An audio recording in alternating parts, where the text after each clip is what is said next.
오랜만에 우리 수요일 날 만나는데요. 오늘 제목은 성장 비결 이렇게 한번 잡아봤어요. 비밀, 비법 이런 거 말하는 거 쉽지 않은데 오늘 우리가 사실 신앙생활 하면서 가장 큰 고민 중에 하나가 왜 이렇게 안 변할까? 왜 나는 믿음이 안 자랄까? 왜 달라지지 않을까? 그런 거잖아요.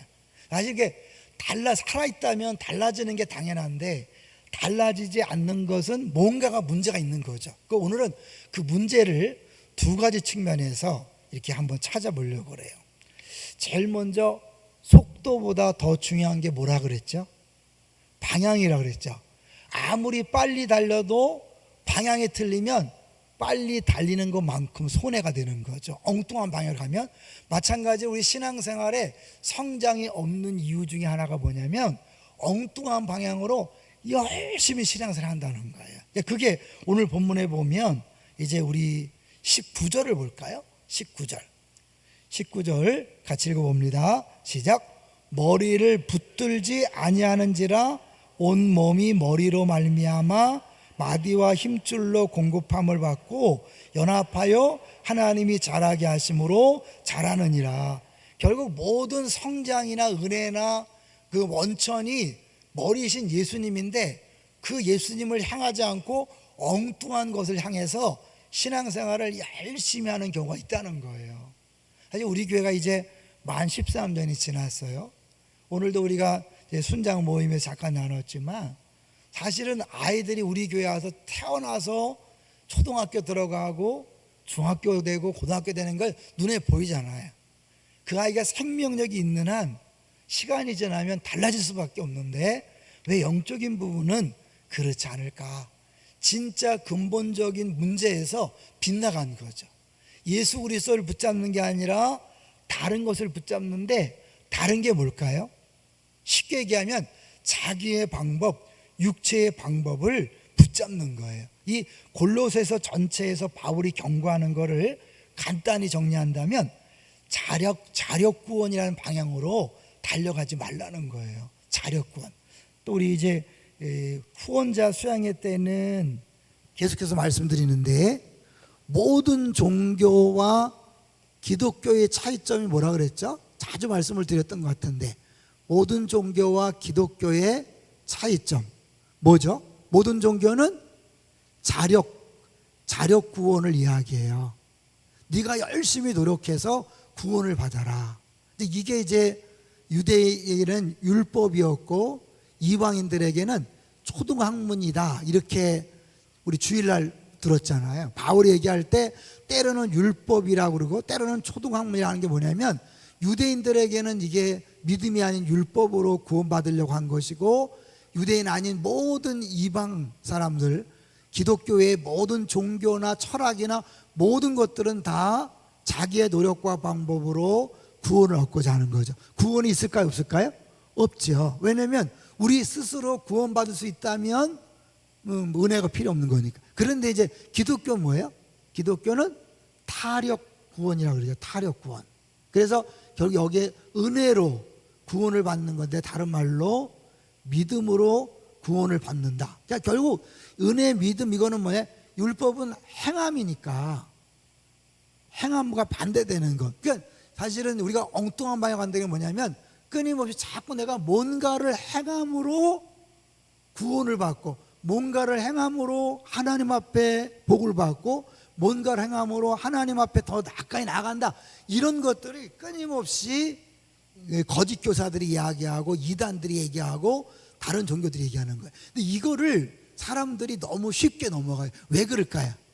얘기했잖아요. 마틴 루터는 우리 마음의 기본 모드가 뭐라 그랬죠? 종교 모드다. 기억나시나요? 주일날 말씀드렸는데 결국 우리 마음의 기본판이 종교 모드이기 때문에 종교 모드와 반대는 복음 모드니까 이제 헷갈리지 말라고 써놓을게요. 모두. 그러니까 결국 끊임없이 사람은 내가 무엇을 해서 노력해서 열심히 믿어서 구원받는다는 거예요. 특별히 한국은 지성이면 감천이다 이런 말이 꽉 차 있잖아요. 지성이면 감천이다. 그래서 정한수 떠놓고 기도하는 것이 산신령이든 누구든지 하여튼 내 말을 들어달라 하는 것처럼 끊임없이 이게 있기 때문에 한국의 기독교는 더 특별히 복음이 아니라 종교 쪽으로 빠지기가 쉬운 거죠. 그러다 보니까 10년, 20년, 30년, 50년을 믿었어도 성장이 안 되는 거예요. 왜? 이 종교 모드는 결국 뭐예요? 예수 그리스도를 붙잡는 게 아니라 자기의 행함, 자기 공로, 자기 노력을 붙잡으니까 매일 바닥에서 왔다 갔다 하는 거죠. 그러니까 10년이 지났는데도 달라지지 않는 거예요. 그리고 하는 말이 뭐예요? 육신이 약해서. 아니에요. 육신이 약한 게 아니에요. 잘못 방향된 거예요. 아주 쉽게 얘기하면 여러분, 수요 예배 나오고 못 나오고가 육신의 문제입니까? 마음의 문제입니까? 어때요? 마음의 문제예요. 쉬운 얘기로 지난주에 우리 조승범 목사님 송별 설교를 하니까 어때요? 나 이거 가봐야 돼. 이거 왔잖아요. 육신이 약하면 못 오는 거죠. 그래서 사실은 우리의 모든 것들이 그냥 육신 때문에 핑계를 대지만 육신의 문제가 아니라 이 마음 속에 결국은 무엇을 의지하는가, 무엇을 붙드는가의 문제가 내 신앙생활의 변화가 안 나타나고 하는 거예요. 자, 이제 이런 차원에서 한번 볼까요? 오늘 얘기는 이제 다 그런 거예요. 한번 볼게요. 자, 이제 16절부터 볼게요. 자, 16절 시작. 그러므로 먹고 마시는 것과 절기나 초하루나 안식일을 이유로 누구든지 너희를 비판하지 못하게 하라. 이게 뭐예요? 결국 이렇게 의식이고 율법적인 이 모든 것들은 이제 더 이상 우리가 할 필요가 없는데, 이런 걸 안 한다고 누가 비판할 때 그것 때문에 흔들리지 말라는 거예요. 그런데 어때요? 이런 비판을 받으면 해야 되나? 안 하면 안 되나? 그래서 흔들리는 거예요. 심지어 베드로가 이방인들과 식사하다가 예루살렘에서 유대인들, 율법적인 유대인들이 오니까 어떻게 해요? 도망갔잖아요. 바울이 베드로한테 이런 엉터리 같은 일하고 막 그러면서 이 복음에 벗어나게 행동한다, 그런 거잖아요. 왜? 베드로조차도 사실은 다른 사람이 이방인하고 같이 식사해요? 이런 말을 듣는 것이 무서운 거죠. 그러니까 우리도 끊임없이 신앙생활 할 때 끊임없이 스트레스 받는 게 뭐냐면, 성경을 제대로 읽나, 기도를 제대로 하나, 말씀을 제대로 읽나, 이런 말 앞에서는 꼼짝 못하는 거예요. 엄밀히 말하면 여러분이 매일 기도 안 한다고 구원의 문제를 못 써요. 또 잘 들어야 돼요. 기도하지 말라는 게 아니에요. 예배를 여러분이 매일 드리지만 그 예배의 중심적인 그 마인드가 되어 있지 않으면 매일 드려도 소용없는 것이고, 엄밀히 말하면 그 기도를 많이 하고 예배를 많이 드리고 봉사를 많이 하는 것이 하나님을 기쁘게 하는 것도 아니고 우리 신앙생활을 변화시키는 것도 아니에요. 예배를 많이 드리는 거 하나님 안 기뻐한다고요? 네, 그 예배를 나의 공로로, 나의 자격, 하나님 앞에 복받을 만한 자격으로 그렇게 가지고 나오면 그건 아무 소용이 없다는 거예요. 그건 100년, 200년 해도 나를 변화시키지 못하는 거예요. 우리 주일날 말씀드렸잖아요. 그 탕자의 형, 그 형은 아버지 집에 있었지만 끊임없이 종처럼 내가 이렇게 열심히 했는데 공로를 내세운 거죠. 왜 안 주냐? 보상을 바라는 거죠. 공로를 이야기하고 보상을 바란다는 자체가 이제 이미 뭐예요? 율법적인 신앙생활을 했다는 것을 보여주는 거예요. 자, 이제 우리는 안 하다가도 자꾸 이렇게 비판이 오면 흔들릴 수밖에 없는 게 우리의 모습이라는 거예요, 여러분. 그런가요? 자, 17절 읽어보겠습니다. 시작. 이것들은 장래일의 그림자이나 몸은 그리스도의 것이니라. 그 모든 것들을 우리가 안 해도 되는 이유가 뭘까요? 그건 그림자였다는 거예요. 자, 그림자와 비교되는 게 뭐예요? 그림자와 비교되는 것이 실체인 몸이잖아요. 여러분, 내가 햇빛 아래에 있으면 내 그림자네요. 그림자. 이게 진짜입니까? 내가 진짜입니까? 당연히 내가 진짜죠. 이걸 말하는 거예요. 결국 이 몸이신 예수 그리스도를 보여주는 가짜죠. 지금 가짜죠. 진짜가 아닌 가짜죠. 물론 그게 나쁘다는 게 아니라 실제 예수 그리스도를 여러 가지 모양으로 보여주고 예언하고 예표한 건데, 딱 본 주인공이 왔으니까 이건 사라져야 되는데 계속해서 이 그림자를 붙잡고 있는 것은 잘못됐다. 이제 그 얘기를 하는 거예요. 이해되시나요? 구약의 모든 율법과 모든 의식과 규례는 결국 장차 오실 예수 그리스도를 바라보도록, 기대하도록, 더 이해하도록 보여주는 실체가 아니라 그림자였다는 거예요. 그런데 예수님 오셔서 그 율법을 완성했으니까, 진짜가 왔으니까 이거는 이제 뭐야? 어떻게 보면 폐기된 거죠. 그런 면에서 이야기하는 거예요. 자, 그 다음 또 볼까요? 보겠습니다. 18절 시작. 아무도 꾸며낸 겸손과 천사 숭배를 이유로 너희를 정죄하지 못하게 하라. 위에는 비판하지 못하게 하라, 정죄하지 못하게 하라. 그러니까 결국 같은 맥락인 거 아시죠?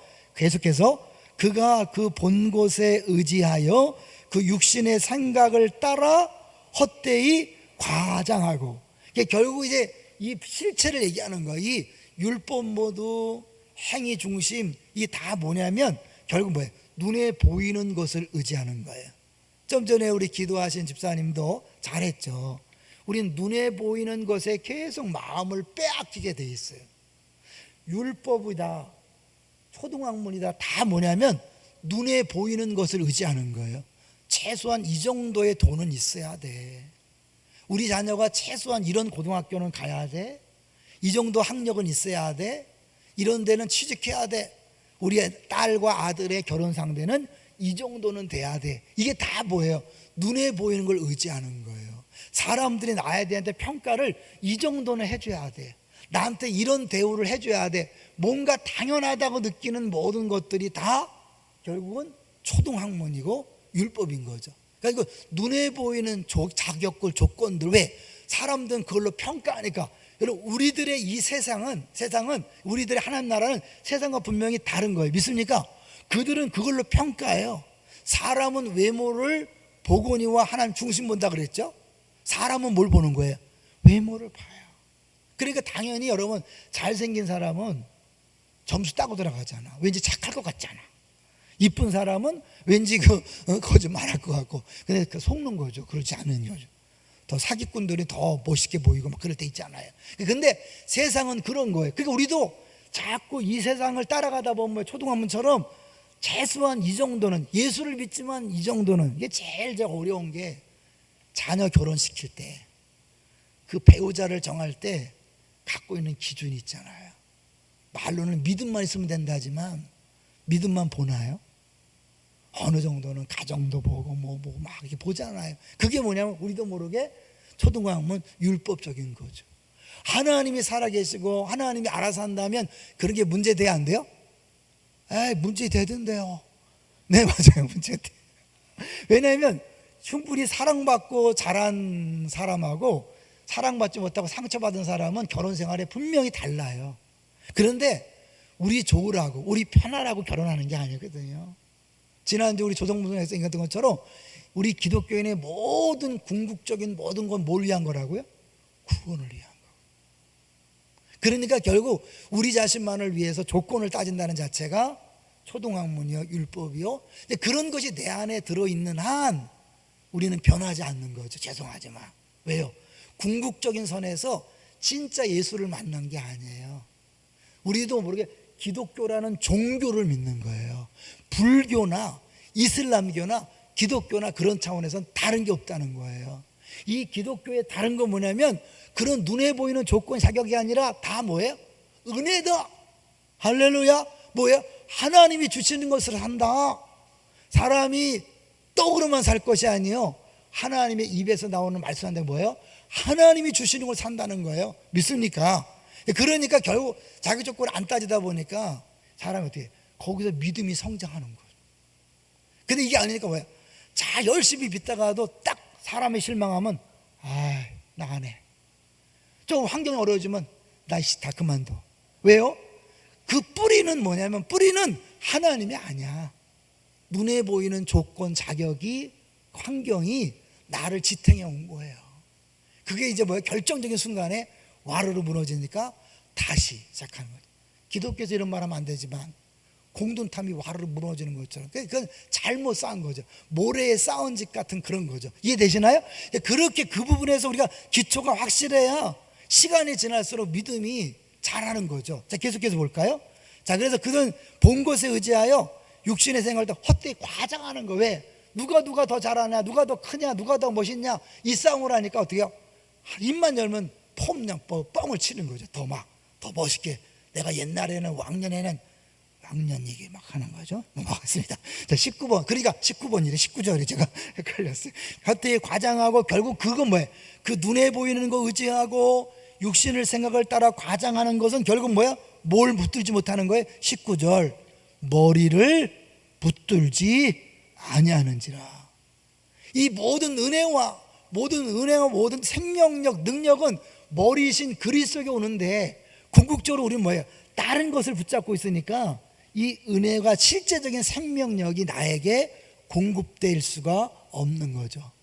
안타깝지만 수십 년 열심히 믿는데 방향이 틀렸다면 그 사람은 사회 헛수고인 거예요.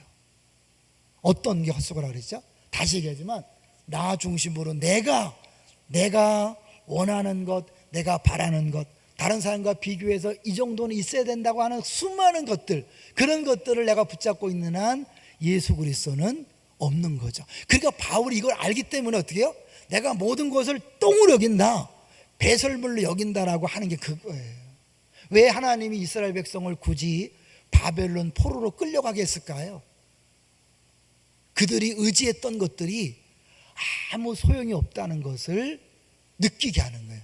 야, 우리가 애굽을 의지하고 아수를 의지하고 우리 자신을 의지하고 했는데 결국 남는 게 뭐예요? 포로잖아요. 아, 그렇구나.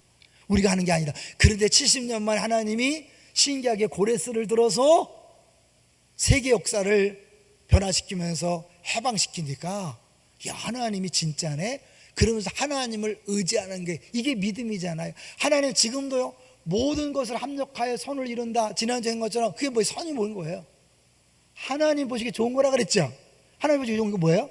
하나님만 의지하는 거예요. 하나님만 믿는 거예요. 하나님 당신이 없어. 이 고백을 주님 듣기 원하시는 것이고, 이것으로 완전히 똘똘 뭉친 게 그게 이제 하나님 형상을 되찾는 것이고 믿음이 성장하는 거죠. 자, 이제 요거 19절은 좀 이따 놔두고요. 두 번째 방법이니까 19절은 놔두고 20절로 가볼게요. 자, 우리가 주일에 설교 들었으니까 이해가 쉬울 거예요. 20절 시작. 너희가 세상의 초등학문에서 그리스도와 함께 죽었거든 어찌하여 세상에 사는 것과 같이 규례에 순종하느냐. 다 나왔죠. 여기 보니까 그리스도와 함께 죽었다. 그래서 오심으로 이 모든 것들을 뭐야? 죽었다는 건 뭐야? 상관없는 거잖아. 이제 우린 이걸 따라 사는 게 아니에요. 그런데도 뭐야? 여전히 세상은 이렇게 사니까 그 가장 나쁜 게 뭐냐면 올림픽 더 높이 더 뭐 이런 거 있잖아요. 경쟁을 추구하는 게 뭐냐면 반기독교죠. 진화론적인 사고방식. 왜? 적자생존, 그 다음에 어때요? 약육강식. 1등만 생각하는 더러운 세상. 근데 이런 것이 세상이다 보니까 세상 속에 살면서 이렇게 산다는 게 바보처럼 보이는 거예요. 미련해 보이는 거예요. 그러니까 남들이 볼 때 야, 세상은 그렇게 사는 게 아니야. 아무리 예수 믿지만 끊임없이 그 싸움을 하는 거잖아요. 근데 세상은 여전히 그런 거예요. 자, 계속해서 그런 세상에 규례가 있는 거예요. 뭐예요? 적당히 속여야 된다. 네가 밟지 않으면 네가 밟혀. 적당히 네가 경쟁해도 이기고 네 주장을 펴고 PR을 해야지. 그런 거예요. 그런 거. 이제 그런 거를 하는 것에 대해서 예를 들어 뭐예요? 아니다. 너희들은 그런 존재가 아니다. 이미 예수 그리스도와 함께 죽었지 않느냐? 주일날 얘기했던 그 얘기하는 거죠. 이해되시나요? 자, 이제 계속해서 볼게요. 이해되시는 거죠? 이해 안 되는 것 같은데 반응이. 그래 어떻게 봐요? 왜 순종하나요? 어찌하여? 말도 안 되는 거라는 거예요. 너희는 이미 지금 다른 나라 백성이 되었는데, 다른 삶을 살고 있는데 왜 아직도 똑같이 세상에 똑같이 경쟁하고 똑같이 따라가고 그런 것에 매달리느냐. 이거 초등학문이라고 했잖아요. 누가 더 잘하나 꼭 있어야 될 거, 필요한 거 얘기하는 거죠. 자, 그다음 21절을 볼까요? 21절 시작. 곧 붙잡지도 말고 맛보지도 말고 만지지도 말라는 것이니 이 모든 것은 한때 쓰이고는 없어지리라. 사람의 명령과 가르침을 따르라. 기본적으로는 유대인의 율법이죠. 율법, 의식, 절기, 이런 모든 것들을 예수님 오셔서 안 해도 되는 걸 따라가는 것이고, 이방인들이 옛날에 다른 종교를 가지면서 은혜라는 걸 모르잖아요. 사랑이라는 게 없거든요. 그냥 결국 열심히 노력해서 내 방법으로 구원을 얻고 복받는 그런 모든 것들을 계속해서 유지하는 거죠. 이제 그런 것에서 이제 그건 다 예수 안에서 없어졌으니까 버려야 된다는 거예요. 멀리 생각하지 마세요. 자, 23절 시작. 이런 것들은 자의적 숭배와 겸손과 몸을 괴롭게 하는 데는 지혜 있는 모양이나, 이게 왜? 자기들이 말하는 멋있고 화려하고 뭐 종교적인 냄새가 나는 그런 것들 할 때 뭐, 와 대단하다, 오 저렇게 건건해 보여, 이러지만 실제로 뭐예요? 육체를 따르는 것을 금하는 데는 조금도 유익이 없느니라.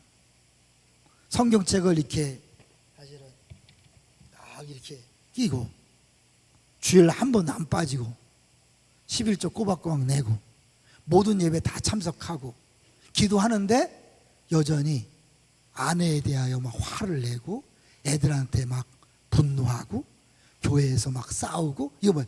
육체의 그 분노나 욕심을 제어하지 못하는 거죠.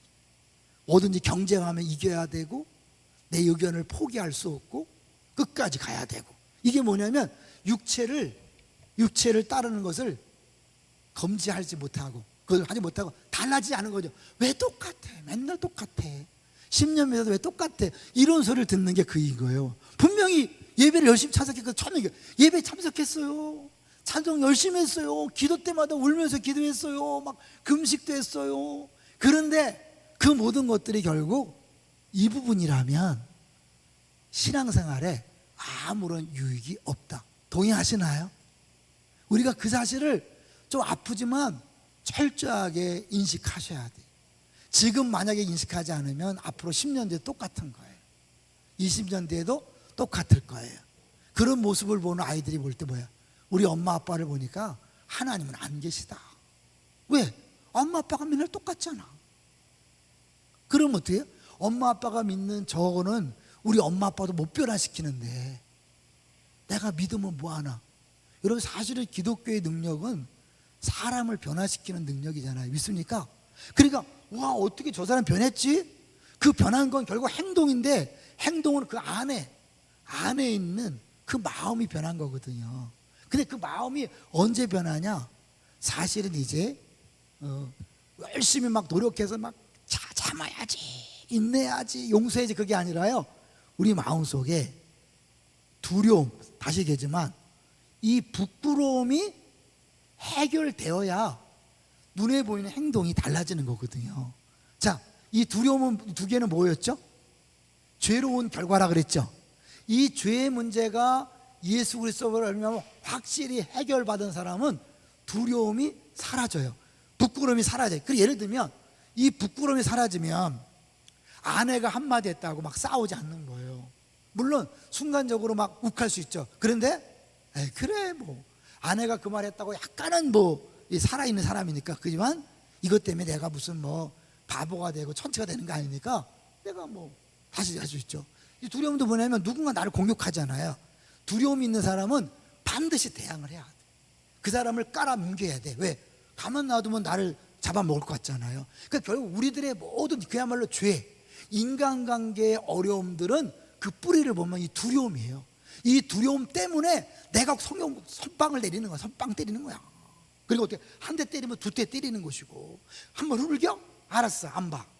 그리고 계속해서 이 나의 두려움과 부끄러움이 상대방에 대한 공격으로 나가는 것이고 회피로 나가는 것, 도망이 나오는 거예요. 그런데 이게 이제 뭐예요? 사실 내가 확실히 보고만 해서 하나님의 아들이다, 그 뭐예요? 아들답게 살아야. 우리 순장부도 얘기했지만 우리는 대부분 기독교 신앙생활을 율법적으로 하니까 뭐냐면 빛이 돼야 돼, 소금이 돼야 돼, 아들답게 살아야 돼, 영광 돌려야 돼. 그게 뭐냐면 억지로 막 착한 척하고 막 억지로 손해보고 막 이런 거지. 아니에요. 그게 아니라 이 실제 아들 되면 뭐냐면 하나님이 나의 아버지다.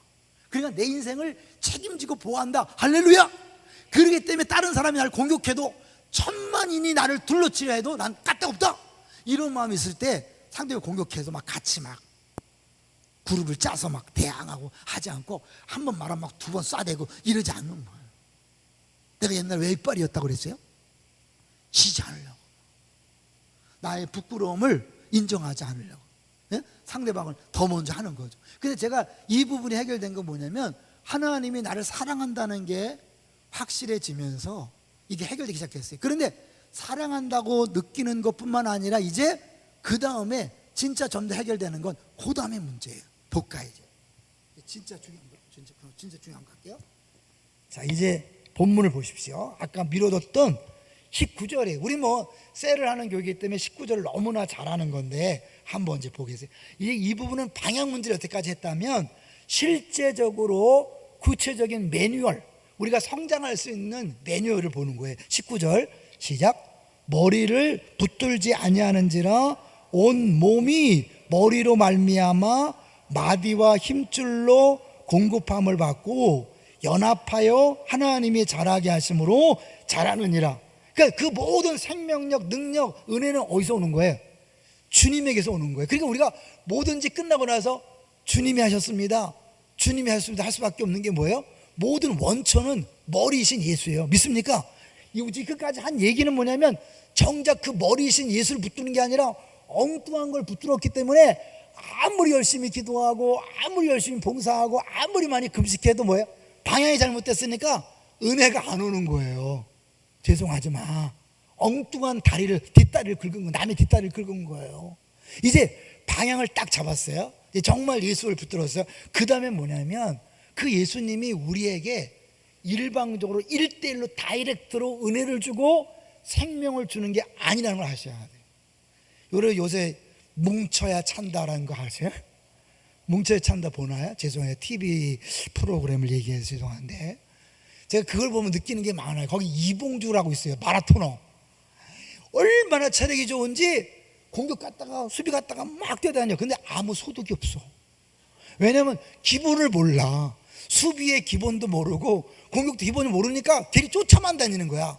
상대편 앞에 서서 이렇게 해야 되는데 그냥 쫓아다니니까 아무 소득이 없어요. 그거는 뭐예요? 깨달아야 돼. 마찬가지로 신앙생활도요, 이 원리를 깨달아야 돼요. 우리는 막 그냥 열심히, 죄송해요, 기도하면 되는 줄 알잖아요. 성경 막 백독하면 되는 줄 알잖아요. 죄송하면 막 설교를 많이 들으면 되는 줄 알잖아요. 아니에요. 죄송하지만 진짜 원리는 기도를 많이 하고 성경을 많이 읽고 설교를 많이 들어야 되는 게 아니에요. 19절 천천히 볼게요. 온 몸이 머리로 말미암아, 머리에서 오는데 그 중간에 뭐가 있어요? 마디와 힘줄로 공급함을 받는 거예요. 그리고 후원자 수양회를 한 번이라도 했던 사람은 이 얘기를 늘 들었을 거예요. 후원자가 뭐라 그랬어요? 마디라 그랬잖아요. 결국 하나님이 예수 그리스도가 은혜를 주는데 다이렉트로 주는 게 아니라 이 중간에 마디가 있어야 되고 힘줄 역할을 하는 사람도 있는 거예요. 그러니까 서로 뭐예요? 이 마디와 힘줄은 모든 지체를 연결시켜서 결국 지체를 통하여 이 은혜와 생명력을 공급받을 때 성장할 수 있는 거예요. 그래서 얘기하는 거예요. 여러분, 혼자서 금식 기도를 40일을 10번 한다, 성경을 백독 천독한다, 거기서 끝나면 믿음이 안 자라. 죄송하지만 기도를 많이 한 사람이요, 이게 안 되면 어떠냐? 무서워져요. 막 기도 많이 한 사람 얼굴 얼마나 무서운지 몰라. 막 방언도 막 무서운 방언만 해. 막 뱀 같은 방언도 막 하고 막, 그리고 막 저때는 기도도 안 한다 그러고 막 그런 게 많아요. 근데 이게 공동체 안에서 사실은 다른 지체들을 통해 온다는 사실을 알아서 사실 어렵고 힘들지만 그걸 지지고 볶고를 해야 돼요. 지지고 볶고 하면서 용서할 수 없는 사람을 만나서 그와 씨름하다가, 그래 하나님이 나 같은 거를 용서할 수 없는 나를 용서하는, 이 사람을 용서하려다가 하나님이 나를 용서한 게 얼마나 큰 걸 아는 거예요. 이 사람 품다가 나 같은 인간을 품어주고 여기까지 오게 하신 하나님 은혜가 큰 거예요. 이게 없으면 내가 잘난 자 한다니까요. 그런 인간을 만나봐야 내가 얼마나 사랑이 없고 얼마나 용서 못하는 소갈대기가 밴댕이 같고 이런 거 아는 거예요. 그 전까지 멋있죠. 막 성경만 읽고 막 기도할 때는 내가 완전히 최고의 신앙이처럼 보여요. 딱 공동체에 집어넣으면 견디질 못해요. 전에 얘기했잖아요. 선교사님들이 제일 힘들어하는 게 뭔지 아세요? 부부가 함께 있는 게 제일 힘들다. 선교 가기 전에는 열심히 해서 봉사를 막 하기 때문에 부부가 같이 있을 시간이 없었네. 선교지 가니까 말이 통하나 뭐 하나, 부부가 맨날 붙어 있으니까 속속들이 안에 있는 게 다 나오는 거예요. 그래서 선교사들이 제일 힘든 게 부부관계. 그러니까 부부끼리도 못하고 같은 동료 선교사끼리 품질 못하는 거예요. 왜요? 사실은 이것이 신앙생활의 핵심적인 원령을 모르니까 계속해서 자기 마음대로 자기 뜻대로만 막 해보려고 하는 거예요. 그러니까 결국 이걸 했던 사람이 이게 안 되는 거예요. 몸에 따라오지 안 되는 거예요. 자, 이게 이제 했을 때 제 얘기를 해보면, 저도 사실은 결정적으로 제가 변화될 수 있었던 건, 이제 물론 생수의 강이라는 동산교회에서 셀 프로그램 하나로 된 거, 그거 이제 첫 번째죠. 두 번째는 창탐인데, 창조과 탐사는 김인주 목사님하고 큰습 셀을 하는 바람에 김인주 목사님이 좋다고 큰습 셀 목사들과 안산 성시와 팀들을 다 같이 가자 그래서 간 거예요. 우리 아내만 해도 아유 무슨 뭐 꼭 미국을 가야 되냐, 성경만 믿으면 됐지. 가서요 뒤집어졌어요. 이게 성경에서 천지를 창조했다고 하지만요, 우리 안에는 진화론이 꽉 차 있어요. 여러분 지구 나이가 몇 년 같아요? 맨날 방송에서 수십억 년 하니까 이게 자연스럽게 수십억 년이에요. 그리고 젊은 지구 얘기하면 바보 같은, 현대를 모르고 바보 같은. 그런데 실제로 가서 보잖아요, 창조의 흔적이 너무 명확해요. 그러면서 성경 66권이 진짜 하나님 말씀으로 믿어지는 거예요. 여러분 이게 적당히 믿는 사람하고요, 확실히 믿는 사람하고는 다른 거예요. 왜? 적당히 믿는 사람은 이해가 안 되면 뭐야? 제껴놓는 거예요. 그렇지 뭐 성경이 적당히 원리를 따라가라는 거 아니에요. 정말 창조를 믿으면 창세기부터 계시록까지 말씀을 있는 그대로 믿는 거예요. 그게 있었어요. 그 다음에 중요한 게 뭐냐면, 큰습살에서 오종양 목사님이라고 그분이 오셔서, 이분이 이제 리드머 교회에서 1년 동안을 막 실제로 배우신 분이니까 그분을 통하여 복음의 재발견이 이루어지면서, 사실 저희 이런 부분에서 하나님 날 사랑한다는 것은 내가 분명히 알아서 이빨이 변했는데, 그러나 더 구체적으로 삶과 사역 속에서 복음으로 사역한다는 게 몰랐어요. 그런데 이제 이 부분을 하니까, 아까 얘기했어요. 목사는 이래야 된다, 교회는 이래야 된다, 장로는 이래야 된다, 권사는 이래야 된다, 이런 것들이 내 안에 많았어요. 저 열등감이 있었던 사람이기 때문에, 촌스럽다는 소리를 듣기 때문에 촌스러운 걸 싫어해요. 옛날 같았으면 지난주 난리 났어. 나 같으면 어떻게 2부 예배 때 헌금성을 바꾸어요? 무슨 정신이야 그게? 그게 교육자 정신이야? 지금은 괜찮아. 그럴 수도 있지. 3부 예배 때 교동문을 지난주 걸 또 올리고 그러면 옛날 같으면 못 견뎌요.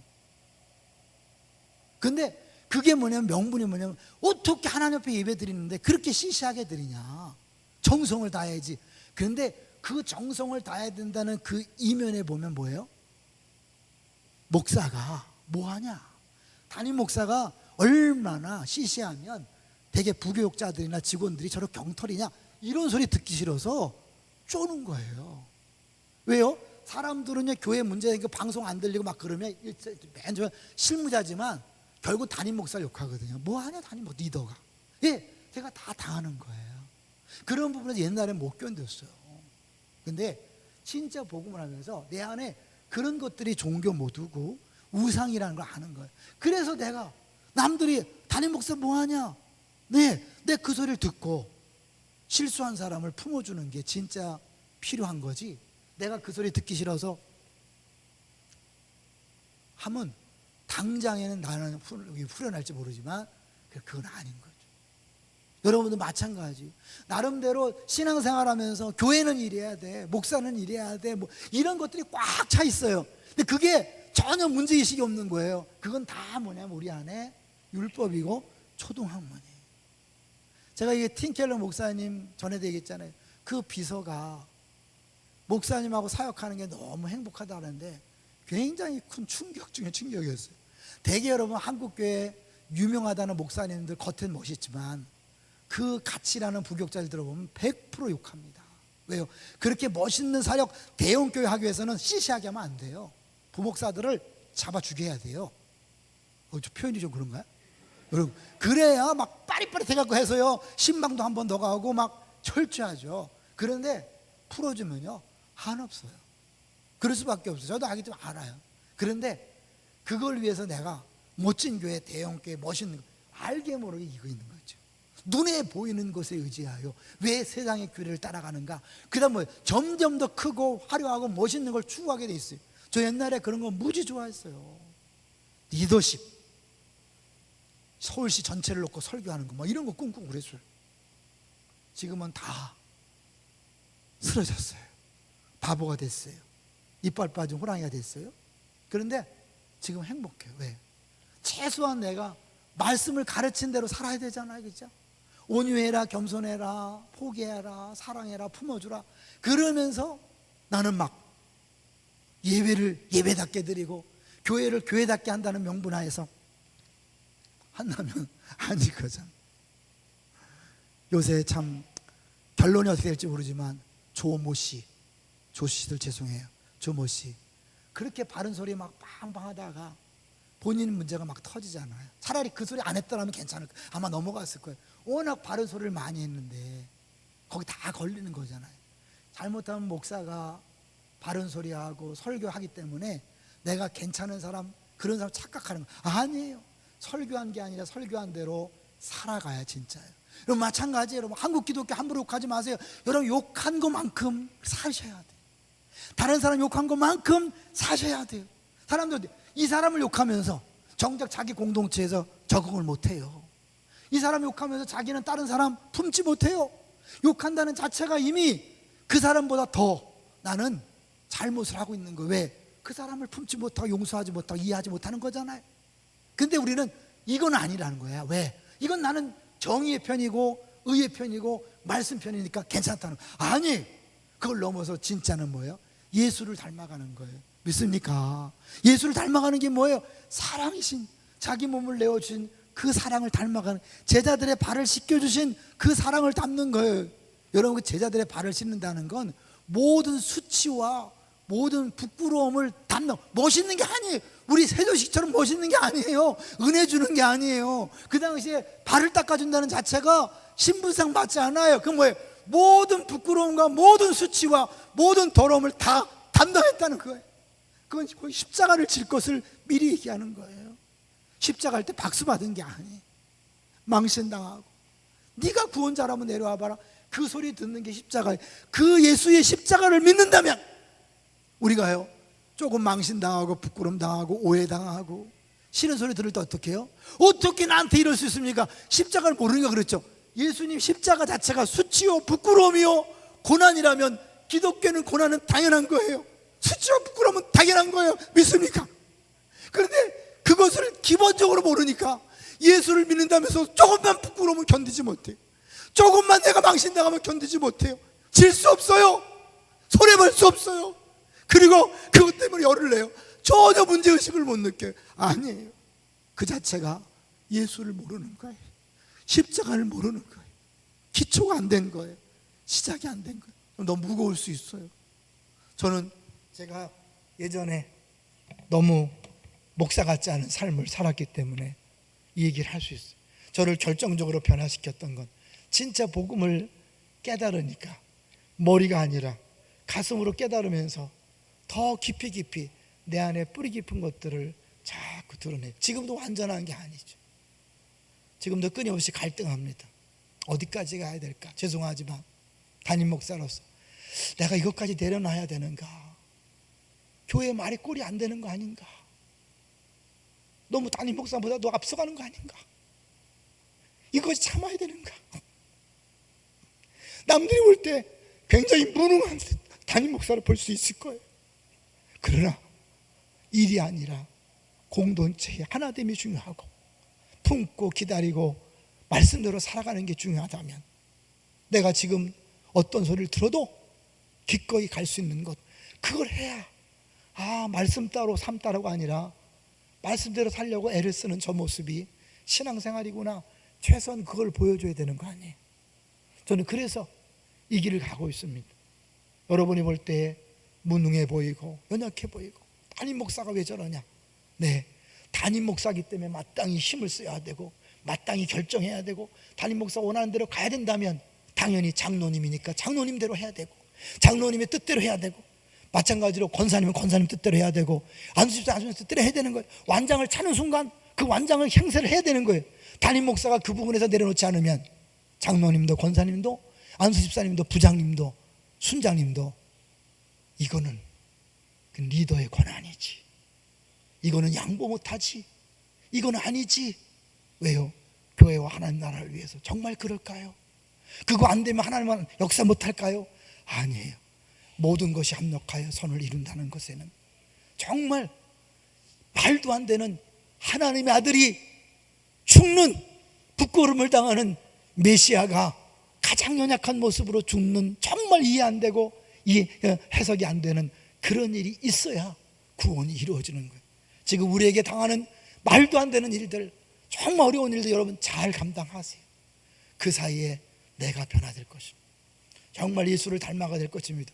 그런 모습을 보는 누군가가, 그래, 신앙생활은 저런 거지. 그래, 맞아. 저게 말씀대로 사는 거지.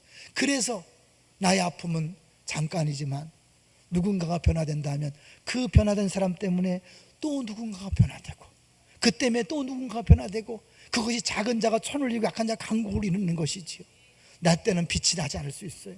열매를 볼 수 없어요. 그러나 나의 작은 말과 행동 하나가 누군가에게 충격을 주고, 그 충격이 그 사람의 방향을 바꾸게 만들고, 그 방향을 바꿔서 정말 예수를 붙들고, 그래서 공동체에서 치지고 볶고하면서 도움을 주고받음으로 자라나는, 변화되는 그런 역사가 나타나게 될 줄로 믿습니다. 같이 우리 기도하죠.